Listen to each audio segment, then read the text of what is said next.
language, everything. I'm here. All right. Hello, everyone, and welcome back once again to the Great Scott Podcast. Today, I am joined by Jerry from Parks and Recreation himself, Mr. Jim O'Heir. How's it going, Jim? It's good, Mike. How are you doing? I know I teased you before we even got on, but having the name Michael Scott, it's just pretty awesome. It just is. I mean, you will forever be associated with The Office, which is The not a Office, bad yeah. thing. No, not Not at a all. bad thing. And speaking of success, you've had your fair share on a NBC show yourself called Parks and Recreation for 7 seasons Yeah, a gift. 126 episodes over seven, I guess over 6 years. It was 7 seasons, but or over six six years.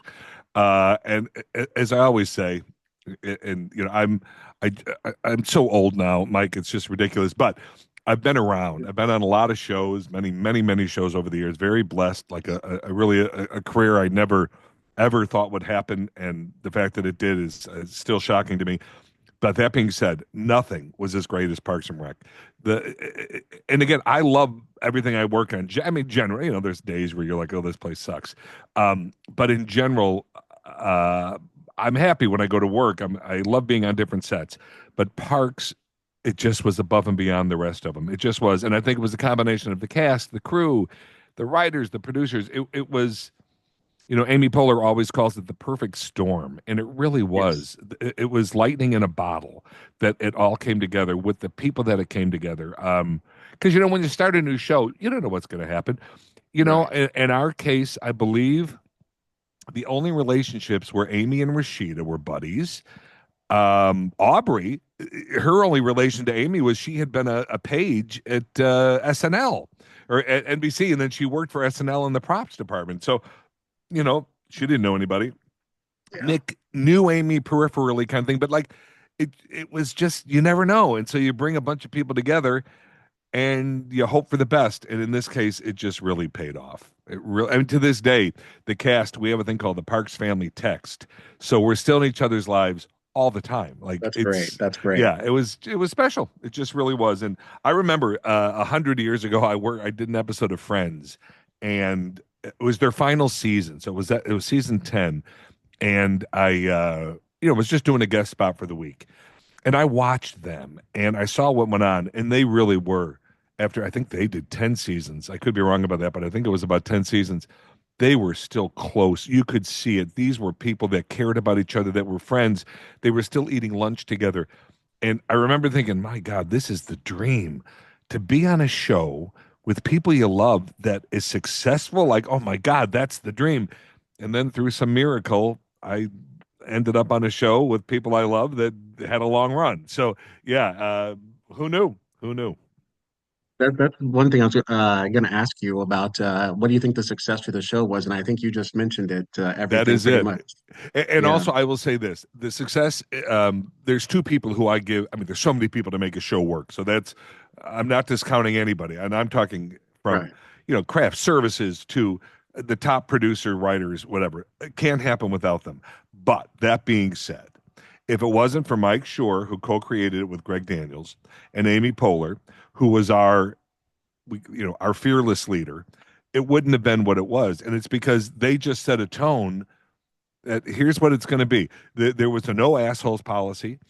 It just if somebody showed up and they weren't there to play and be in our world, they were never seen again. It's just how Yeah. it was. And there should be more of that. There should be more no assholes policies. So, but Amy, and life when you're doing a show, especially over 7 years, life goes on and things happen, and we all have sadness and tough things in our lives.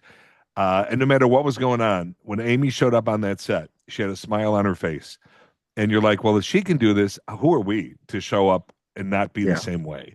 And so she set a tone that has been unmatched with any, there's a term number one on the call sheet. And the call sheet is basically an actor lives by the call sheet. It gives you all the information you're going to need, what scenes you're shooting, in what order, who's going to be in them. It's the main thing you get every day. And Amy, and the ranking of, it's by who's most important, basically. And Amy was number one on our call sheet. And there's pressure on number one on a call sheet. I've seen number ones who aren't up to the task. Mm. It's there's more pressure, and no one has done it better than Amy. So again, and then Mike, and you can talk to any of the writers on Parks. He ran such a great writers' room. They were always so open to ideas. There was never like, "Hey, we do this, you do that." Do not cross a line. It was never that situation. Um, so yeah, I really all great, but I have to say, Amy Poehler and Mike Schur, they just created a tone in their parts of the world on set that has been unmatched, at least in my experience. Others could say differently. So let's talk about an early Jim O'Heir in Oh God. Chicago. Yeah. Did I hit a sore subject already? No, I please, I love Chicago. I miss Yeah, Chicago. I still feel like it's home, even though I've been in LA for 30 years now. No, but I did some crazy stuff. So I'm yeah, I'm yeah. nervous to see what you're gonna mention. Well, no, so it won't be anything that bad. But you actually got started as a Second City guy, and then it was your improv group that kind of led you into Hollywood, right? White Noise Yeah, I did. I never worked for Second City. I trained there for many or years. trained there, yeah. Uh, yeah, and then I went to this thing called the Players Workshop of the Second City. I believe that was the title of it, which was kind of this offshoot. And while I was there, I met five other people who we just clicked. It was like, oh wow, we're all kind of on the same page. We're all wanting to take this further than just classes. And so we created a comedy group, and it was called White Noise. And we did I, again, it's going to sound. I don't mean to sound braggy because I wasn't one of the main writers, so I shouldn't take any credit for it. But we did shows that had not been seen. The style of show we were doing because we broke away from improv and we were doing sketch. So and then it turned from sketch into full blown acts, two acts, a full blown play, a musical at one point without people who can sing well. Like it was a whole, it was a whole thing. And I'm really proud that we did that. And I remember the Second City people would come and check us out to see what we were up to. We were doing some pretty crazy stuff. Like in the day, and I know now you young people, you're like, oh my God, I can do that on my iPhone. And I totally understand that and I get it. But like in the day, we're talking 80, let's say 87, 88, 1988. Where we were doing a scene where we'd be on stage doing the scene, and then we'd run off stage, and our characters would turn into cartoons on a monitor. Like that Oh, just wasn't done in those days, and so we were doing some pretty crazy stuff. And then we did Singing in the Rain, which was a bunch of sketches, and then we did the Book of Blanche, and the Book of Blanche was wild and amazing. And I really, again, I take no personal credit for this, but it was kind of groundbreaking for what was going on in Chicago at the time. And then Pat Cannon, one of the guys in the group, he had written this crazy, crazy show called Stumpy's Gang, and it had puppets and blood and a big vagina puppet. Like, I mean, it had like crazy, crazy stuff.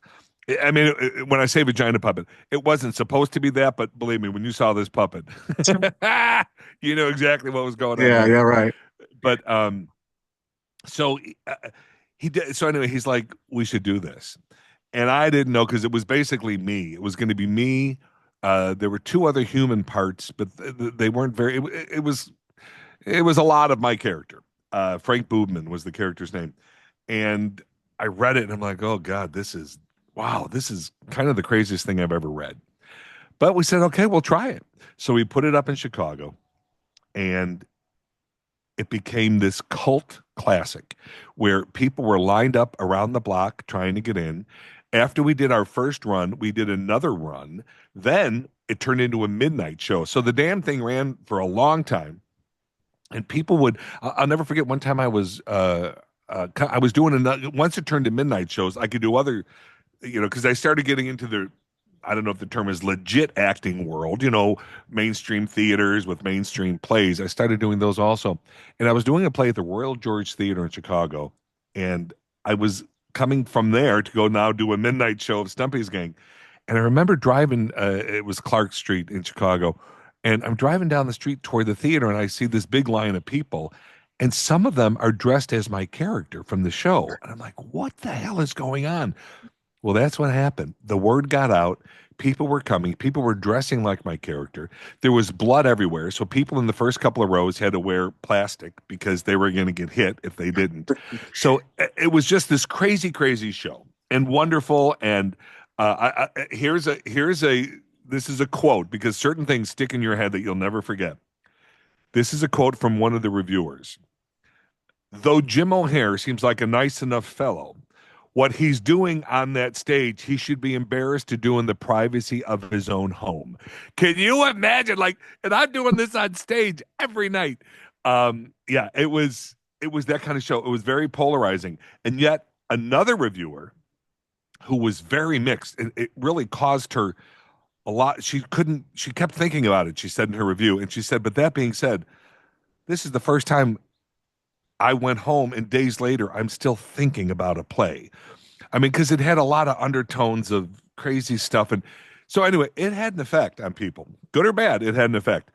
And then Pat and I were talking, and, when you're an actor in Chicago, again, in the day, as I call it, in my day, 80s, early 90s, it was, you hear about this magic thing called pilot season in Los Yeah. Angeles. Like pilot season. Actors want to go to pilot season and get a pilot and then get a TV show and well, that miracle, which for the record, pilot season almost doesn't exist anymore. It's kind of now with all the streamers, people shoot year round. So they pick up shows in September, they pick up shows in January. Uh, in the old days, it was between February and April. Pilots were shot, could be 100 of them. Very few got picked up. But anyway, everybody wanted to do pilot season. So Pat and I decided, let's go to LA. Let's bring Stumpy's gang to LA. It'll be a reason to go. It's crazy. The show's crazy. In our minds, LA is crazy. So maybe this will mix.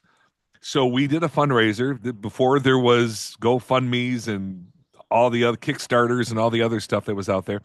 We just did friends and family and calling people and asking for help.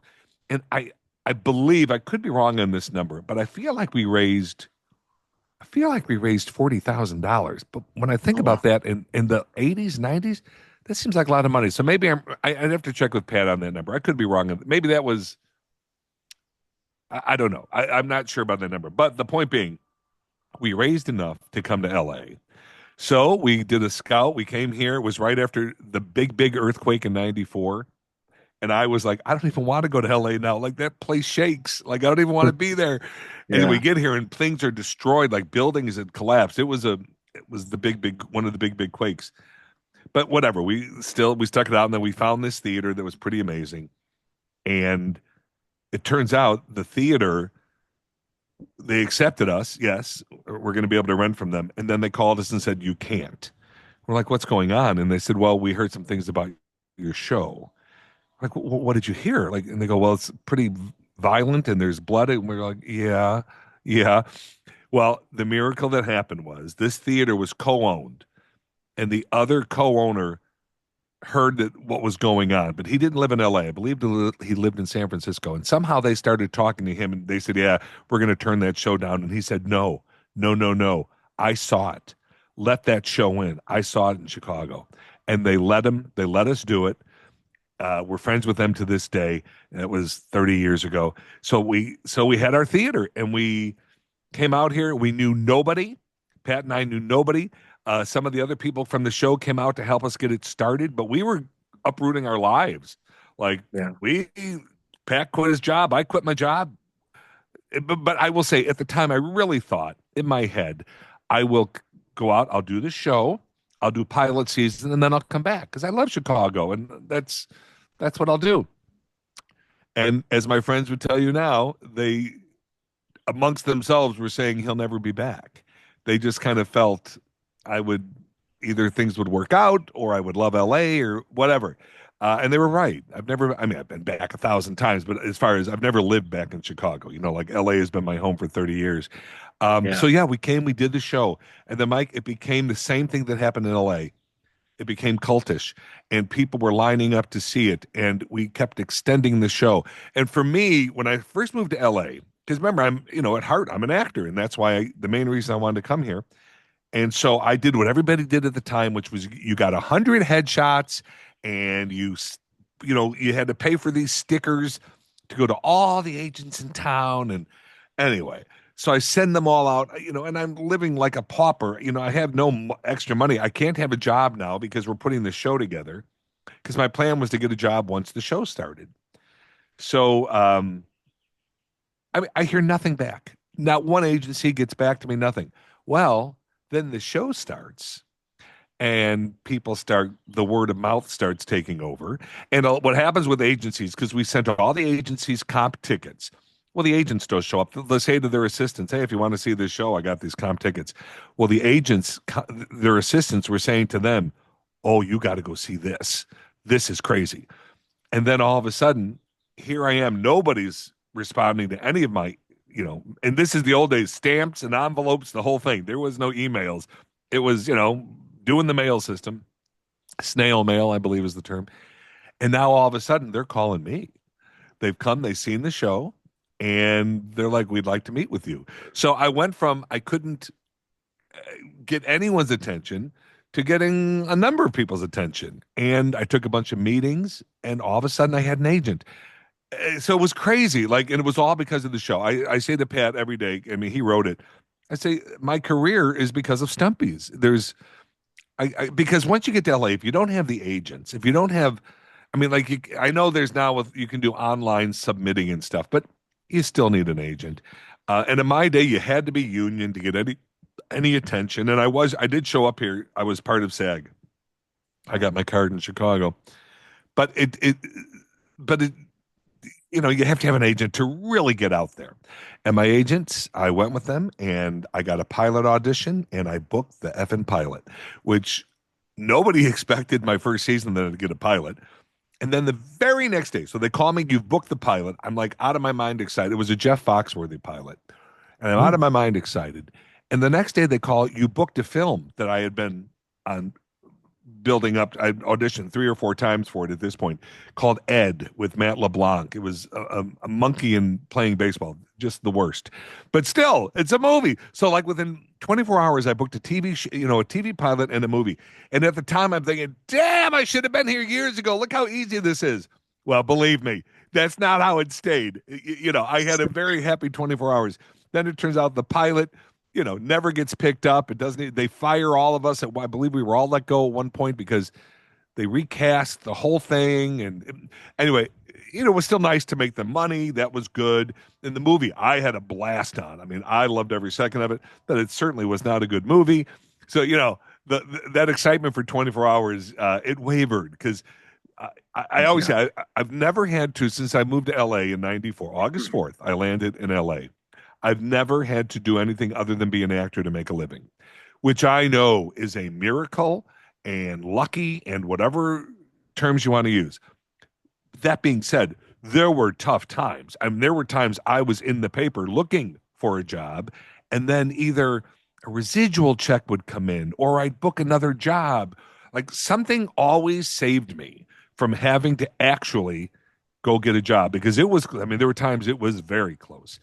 And then as the years went on, I started working regularly as a guest. I think someone told me recently, somebody said to me, you have over 200 credits on IMDb.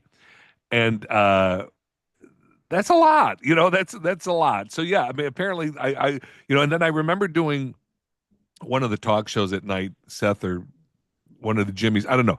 And their first question was, what show haven't you been on? Because I have been on a lot of shows over the years. So basically what I'm saying though is, so then work started getting more regular and that made things a lot easier. I wasn't having to look for a day job.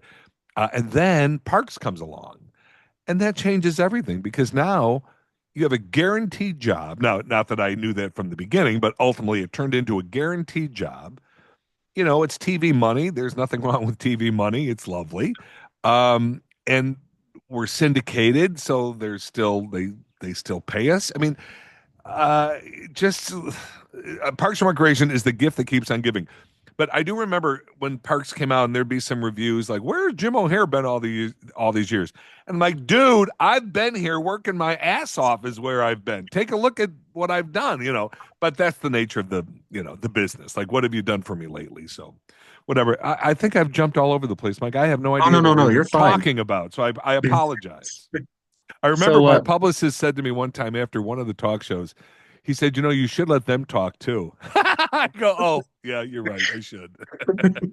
no, no worries. I enjoy hearing from you, Jim. And my next question was going to be, you like you mentioned, you've been there for 30 plus years. Yeah. And so, what has been the secret to your success, or for someone who wants to get into that business? Yeah. Oh, I don't know if there's a secret. I think character actors have it better.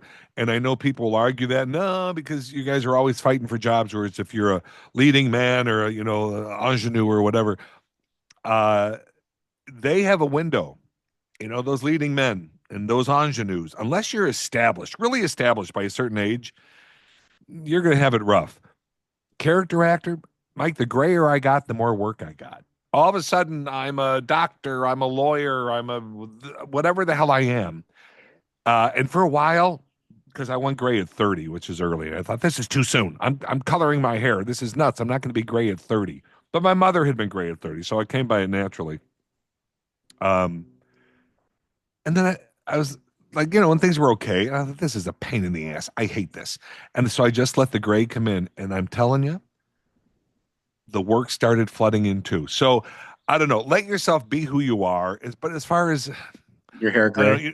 Yeah, yeah. Go gray. Everybody go gray. No, I mean, but for me, that was something I think it helped. Being a character actor, I'm a big guy. I'm not gonna get. I'm not gonna get the leading romantic lead. I know that. I mean, I've had it happen a couple times. Just ironically, not because I was the look of a lead, a handsome lead. But I saw a TikTok the other day. It was sobering. I tell people, young people, because I'll do little talks at colleges or whatever, and you do a meet and greet and you chat with people and take pictures and stuff. And I truly believe this. I believe this. If it's in your gut, like, oh my God, I got to try that. I got to try it. I got to try it. No matter what it is, acting, being an accountant, being a cop, whatever that is for you, I feel you have to try. I really do. I truly do. But then the other day I see this TikTok because I'm hip, Mike. I do TikToks. That's right, dude. See, I'm hip. But anyway, uh, and it was this businessman dude who does, I don't know if he's a statistician. I don't know exactly what his job is. But he said 1% of people who pursue the entertainment industry make it. Yeah. 1%. And he said if he was basically telling people don't try. And I have very mixed feelings about it because I still think you do have to try. And yet, 1% is awful. That is awful. And then I was like, oh my God, I am so lucky. Like, I ended up in that 1%. Think about the odds of that. But there is a number I had heard years ago that has always stuck with me. And it's something I use when people are being shitty on set and different occasions. But statistically, at any point, only 2% of SAG after actors are working at the same time. Think about that. 2%. That's nothing. That's nothing. So I Yeah. always say when actors are being a-holes or whatever, I'm like, you're in the 2%. You should be jumping up and down right now. And I Yeah. know we all have bad days. That's life. But I've worked with actors who are just miserable people. And I'm thinking, what are you miserable about? You are working in a career that so many people would want. You're in the 2% who are actually earning a living in that 2%, getting your insurance and getting whatever the pension monies and whatever it all goes on. So to be in that 2%, what a gift. What a gift. And so then I think, well, my God, 2%, how can I encourage people to get into this business? I guess where I'm coming from is don't live a life of regrets. And Yeah. if you're going to sit there at 50 and look back and go, oh man, why didn't I, whatever it is, acting, dance, writing, whatever it is. Nowadays, podcasting. If you want to do a podcast, do a podcast. Like, do whatever the hell it is you want. But then at the same time, I'll always tell, when I talk to the college kids, you can minor in something else, okay? Because I'm guaranteeing you something's going to have to pay the bills at least for a while, because it is the rare person who leaves college and is on Broadway. That is very rare. It happens, but it's very rare. It's the rare person who leaves college with an acting degree and they're on a series the next week. It happens. I'm sure there will be cases that I could be pointed to, but that is rare, rare, rare. Yeah. I paid my bills. I for some reason I type very fast. Always have. Like since high school. I remember the teacher said to me, "Do you play piano?" I go, "No, I do not." I type fast. So I did data entry and I did word processing in Chicago. And that's how I paid my bills because theater wasn't going to pay my bills. I lost money on theater. My dad would say to me, because he never understood what I was doing, he was super supportive, but it just made no sense to him. He's like, "You work all day downtown, then you do theater at night and they don't pay you?" I go, "Yeah, that's kind of it." And then you lose money because you're helping paint, you're buying stuff, you're running to Home Depot to buy stuff for it's a crazy business. So I'm It very is. mixed about saying go for it. And yet I don't think I'm going to stop saying that, even though I know statistically the odds are against you. At least try. And if it doesn't work out, and statistically it won't, it doesn't mean you can't do community stuff. You can't do classes. You can't do local plays if you have the acting bug, if that's what your thing is. I mean, there's ways to feed that. And I think people should do Absolutely. And so I know Jim might have to have you back for a part two here, but that. so but we'll get through as much as we can here. But so you're very vocal about this, and I do want to put this delicately. And I know mental health is something that Sure. you have struggled with, and I know you said back in your 30s there was no real plan for you to end your life, Yeah. but you had been thinking about it, and Well, I wouldn't say thinking about ending my life because when I think about people who do that, they're really thinking of a plan. How I could do this, I could do ABC, I could yeah, whatever yeah, their plan could be, pills or gun, whatever. There's many ways to do it. I never had that, but I always remember I would wake up in the morning, wake up, sit on the side of my bed and think, oh God, it's still here. And then also think, well, I can't live like this. You know what I'm yeah, saying? So like, I, I guess if I hadn't gotten the help I needed, it could have turned into a situation where I made a plan, but I never did. But yes, I mean, for me to say that to myself, I can't live like this. Well, that's quite a statement. You know what I mean? Like you're saying, I can't wake up like this every day. Because I remember I had little barometers for things that would make me feel better. And if I thought in my head about doing that and it made me feel better, I'd think, okay, I am getting better. It's okay. I would think about going to a movie. I love going to the movies. I still love going to the movies. I know movie theaters are in trouble because of, the world is everyone thinks at home, and I watch movies at home too, but I still go to movies all the time. I love it. And I would think, okay, well, what if I went to a movie today? It did nothing for me. It did nothing. And that's when I knew, wow. But then as time went on, I went to therapy. I was put on, I believe at the time it was called Zoloft. I think there's a different name for it now. I don't even know. This is almost 30 years ago. And then I remember as time, I'd go to therapy and then I was on the pills. And then one day I remember sitting up in bed and thinking, well, maybe I'll go to a movie today. And I got a little like, oh yeah, that would be nice. I would enjoy that. And that's the day it turned. That's the day it physically turned for me. And yes, thank God it did that because I don't know. I don't know what would have happened. But I'm a big fan of telling people, go to therapy. My God, go to yeah, yeah, therapy. I remember my mom said, and she wasn't saying it to be mean, But when I told her what was going on, I said, I'm going to go see a therapist. She says, "Oh, Jimmy, people in our family don't go to therapy." And I was like, "Well, we do now because I got an appointment. I got to do something." But, Yeah, there right. was a stigma, and this was also 30 years ago, that there was a stigma. And now, screw that stigma. Oh my God. I used to have Yeah, panic attacks, and it was the whole thing happening. And I'll talk about it to whoever will listen because I like even for the panic attacks, I learned ways for me that helped me get through them, and then I wasn't afraid of them. And I believe for me, once my brain was convinced that I wasn't afraid of them, they stopped. I haven't had a panic attack, and I couldn't tell you how long, years, years, years, because I know what they are, and my brain knows to go, oh, we know what this is. We're okay. yeah, Everything's okay. And then they stopped. Whereas before, they were debilitating. I mean, truly debilitating. First of all, you think you're having a heart attack. Of course, I'm a fat guy always. So I'm like, oh my God, my heart attack at 30 or whatever age I was. But yeah, so no mental health. Wow. It's important, really yeah. important. Yeah, Do you through all that? I mean, I know I'm kind of taking a little turn here when I ask you this, but do you believe in a higher power through all that? I do, but I always have. Born and raised Catholic. We got new Pope Leo from the Yeah, Pope Chicagoland Leo. There you area. go. Yeah, yeah, Yeah, yeah. And actually, he was raised in Dalton. I was raised in Lansing, 2 cities over. So, no. But that being said, I am very much a cafeteria Catholic.